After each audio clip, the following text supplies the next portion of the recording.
Alright, I have been thinking of what is a video I could do that isn't the same normal Dragon Ball Legends stuff that, every Dragon Ball Legends creator does. Because, we have the PvP videos covering the news, leaks, stuff like that, and that's all good.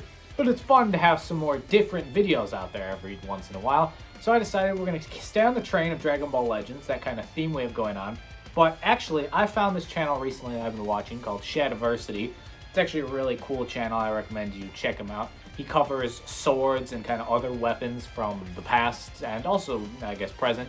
But one of his series is he talks about swords from fiction, whether that be video games, movies, TV shows, and he essentially breaks down, would this sword be functional in real life? He has the Master Sword, he has the sword from Doom, all sorts of swords like that, and whether they'd actually be like a good sword in real life, or if they're just something that in real life would be too heavy or unfunctional and just wouldn't be a good sword.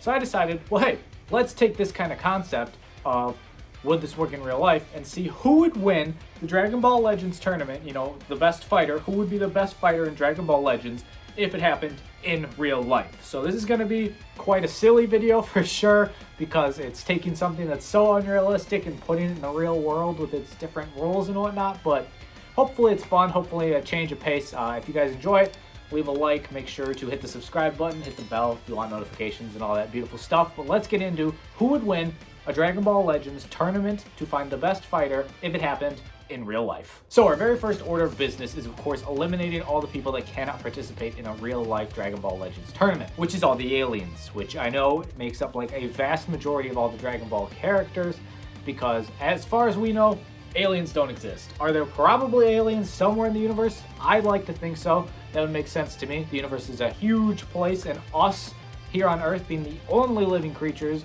anywhere in that vast universe just seems kind of crazy to me. Now, of course, we don't know if life elsewhere is even multicellular or like intelligent like we are. It could just be like a one-celled organism scurrying around on the ground at this point. We have no idea. But because of this, all the aliens that are in Dragon Ball are immediately eliminated because they don't exist. This also applies to angels, because Whis and Vados are angels, although they're not the normal angels you think of when you think of the word angel, but they are angels. It includes demons, such as Deborah, although there is, ghost hunting, demon hunting, where they go on those videos and, they go into the haunted homes and stuff. We don't have any concrete proof that they exist. We've never, caught one or, tested one with science, done all that stuff, so we have no confirmation that they're real, so they are also eliminated. And then gods, such as, Beerus and Champa. We've never seen, like Zeus or Poseidon. There's been writing about them, but we have no, concrete proof they ever existed. So things like Beerus and Champa are also eliminated.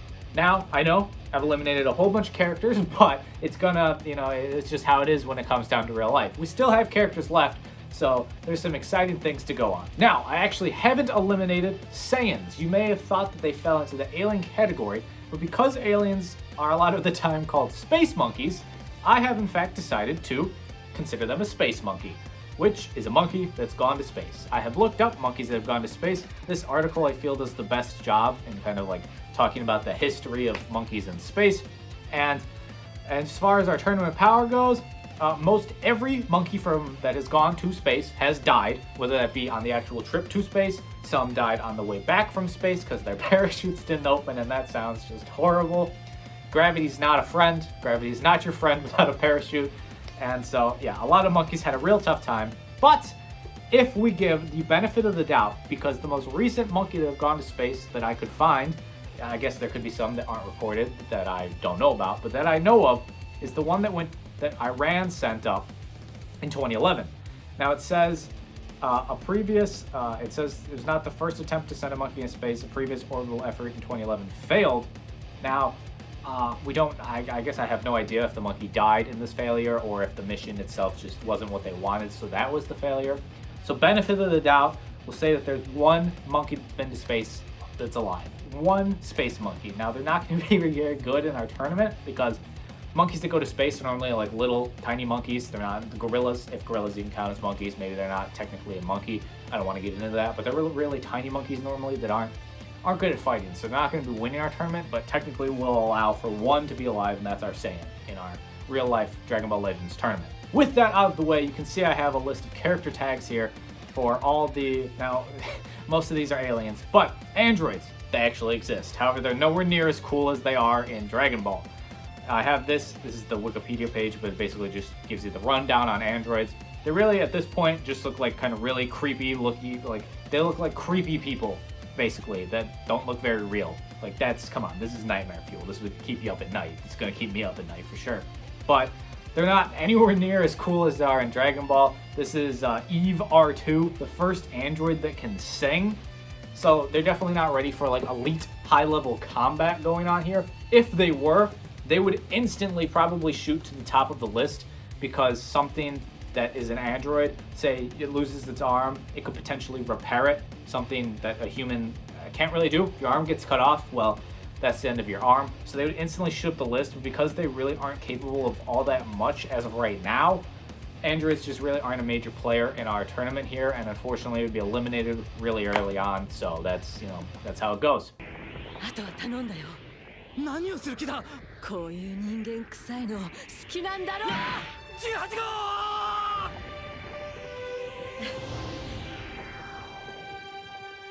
He's dead! Gone forever! Died a horrible, painful death! Now I know I've just eliminated Android 18, and everyone, all of her simps, all of her fans are angry at me, but actually, the girls tag is actually a pretty decent tag because there are human girls on the list. Now, as I mentioned, Android 21, Android 18 would be pretty fodder in real life. Kefla and, you know, Kale are space monkeys. There's only one of them. Maybe if we're given the benefit of the doubt that that monkey is even still alive, that so they would also be pretty fodder in real life. But there are humans. Videl is a human, and Videl would probably be like the most elite female MMA fighter level fighter in our real life Dragon Ball Legends tournament here. Chi-Chi would also be a high level female MMA fighter. These are both top tier fighters. They would beat most people in the world. Now, however, of the girls here, that also leaves Bulma and Mai. Now, of course, you know, you eliminate Kukunska, Rosie, they're aliens. Pan is a hybrid, so they're like half human, but also half monkey, space monkey. So like, we're just gonna, I'm not gonna go into that. We're not gonna go down that road. All right, it's eliminated. So that basically leaves Videl, a human top tier women MMA fighter, top woman fighter in the world. Chi-Chi, top fighter. Bulma, I'm gonna save. We're gonna get to Bulma in a bit here. Mai is a soldier. You know, we'll give her. She's a good soldier, a top tier level soldier. Who we're gonna say Videl and Chi-Chi. Yes, they could easily just go and pick up a gun. That would be easy, but we're not gonna do that because they don't have guns. So we're gonna say they don't bring guns to this battle. Mai brings her shotgun, and as you know, a shotgun beats fists. Yes, I know Videl and Chi-Chi are trained martial artists, but if you get shot in the face with a shotgun, you die a lot quicker than if you get punched in the face. So Mai would wipe the floor with both Videl and Chi-Chi and instantly be like the top female fighter. I'll get to Bulma in a second. We'll save her here for this next bit. But Mai would instantly wipe the floor with many. When we jump down to Super Warrior, another place that has humans, Tien, actually, I forgot about Tien. He'd also be eliminated because he is a Triclops.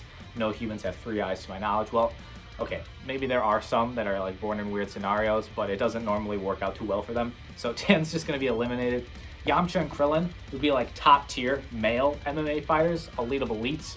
So they would probably be able to beat Videl and Chi-Chi, but again, would lose to someone like Mai, who carries a shotgun, because again, gun beats fist, or kick, whatever you want to use. Gun beats human body. It's obvious. Guns are weapons, a great force multiplier. They're so much more deadly and lethal than a human fist. It's just how it is. All right, so now we've kind of determined that Mai stands at the top of everyone we've kind of mentioned so far, except for Bulma. Bulma's been excluded. We'll get to her. We get to Dragon Ball Saga, who has a lot of humans actually. Of course, Piccolo's not human, so he's eliminated. Roshi, he would have been a great fighter in his day, but now he's a little older, so he also does not compete with a gun. So that, you know, that eliminates that. But then Launch has an Uzi, different gun from the shotgun. It has its own advantages, disadvantages versus shotgun. It depends on the situation. Depending on what situation Mai and Launch were to meet, could give Mai the advantage, could give Launch the advantage. That's kind of like more of a toss-up. I would say Mai, since he's more of like a trained soldier because she was in the Red Ribbon Army, than it would be Launch. But it could still go in Launch's favor, so I'd say it's a toss-up because it's really just, if it's closer, if they're like closer, then you could say maybe Mai hits her with the shotgun. If Launch is good at aiming and from a distance, even with an Uzi, which isn't necessarily the greatest, distance weapon. You could say that launch maybe could get it. It's also a fully automatic weapon, so that helps out a lot too. If you miss, you just fire a bunch more bullets and hopefully you get lucky. But that could be a toss-up. But then we actually jump to a major contender here, Mercenary Tao, the world's greatest assassin. Yes, he would kill both Mai and Launch. Even though they have guns, Mercenary Tao would have a gun or a weapon of some sort, and he would defeat both of them. Being an expert assassin, he is a master at killing people. Mercenary Tao actually really shines in this real-life Dragon Ball Legends tournament, and it really gives him this advantage. There are only 2 people I can think of that could possibly beat Mercenary Tao, and one of them, he could potentially beat both of them, but it seems a bit hard. The 2 I'm talking of are Mr. Satan, because Mr. Satan is both talented at fighting, although obviously not actually in Dragon Ball. He gets the floor mopped by, most everyone. But for humans, Mr. Satan is considered a talented fighter as well. He's incredibly wealthy, and money goes a long way. Mr. Satan could hire people to assist him, gunmen to protect him and all that, and he could potentially defeat Mercenary Tao. He could hire other mercenaries to go after Mercenary Tao himself. Of course, if Mercenary Tao were to somehow get the drop on Mr. Satan, because Mr. Satan would presumably be in a fortress. He's pretty cowardly, if we're being honest here. So he'd probably stay in like a house, a well-armed, guarded house. If Mercenary Tao is able to weasel his way in, he could kill Mr. Satan, but Mr. Satan could send mercenaries and other things after Mercenary Tao, giving him a big advantage. In a 1v1, I'd have to give it to Mercenary Tao, obviously, but you have to consider Mr. Satan's vast wealth and things of that nature in this battle. But then we come down to our final member, who I've mentioned a few times, Bulma. And I think Bulma defeats both of them easily because of her intelligence. Bulma would be like an even smarter version of Albert Einstein in the real world. We're not going to include her ability to create a time machine, because we don't even know if time travel exists, so I'm not going to include that. Because if time travel existed, Bulma creates a time machine, goes back in time, kills everyone when they're babies. This even works with like most of the aliens that are alive. She just goes back to when they were like just born, bam, kills them, and Bulma easy claps with time travel. Discounting this though, Bulma is able to create spaceships and things of that nature, so clearly vast technology. She's also incredibly wealthy herself, far more wealthy actually than even Mr. Satan. So she has far more resources at her disposal, and she could create nuclear bombs, missiles, things of that nature. So if she even finds out, maybe she has a vast intel network, sets one up for the tournament due to her vast funding, she's able to locate Mercenary Tao is staying in this building, could fire a missile, bam, Mercenary Tao is gone. Even though Mercenary Tao is an incredibly advanced assassin with lots of training in guns, knives, all sorts of killing, methods and weapons, still no match for a missile or a nuclear bomb that Bulma could just have set up. She's sitting in her office, clicks a button, boom, missile, Mercenary Tao is dead, and that's that.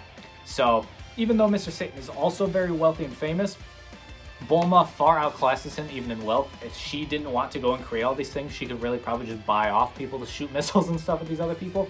So Bulma takes the cake. Bulma would be our winner if Dragon Ball Legends had a real life tournament of power, like a battle to see who the best fighter is, just because of her pure resources. And I know it's not quite the same as like a normal tournament style you're thinking of, where they both step into a ring and just fight. In that case, then probably like Krillin or Yamcha would win, because there would probably be no weapons involved and it would just be mixed martial arts. And because they're both the top male fighters, that would be better than the top female fighters. Because if you look at it, the top male MMA fighters would beat the top female MMA fighters. So Krillin or Yamcha would win if it was just like a normal, you step in the ring fight. But the Tournament of Power, or the tournament, what is it? Is it Tournament of Time? What do they call it in Dragon Ball Legends? You fight basically from where you are, wherever in the world. There's no like set rules. You can use whatever weapons or whatnot you want. So even if we gave guns to, Krillin, Yamcha, top fighters, it wouldn't matter. Bulma would still just kill them all in the end with missiles.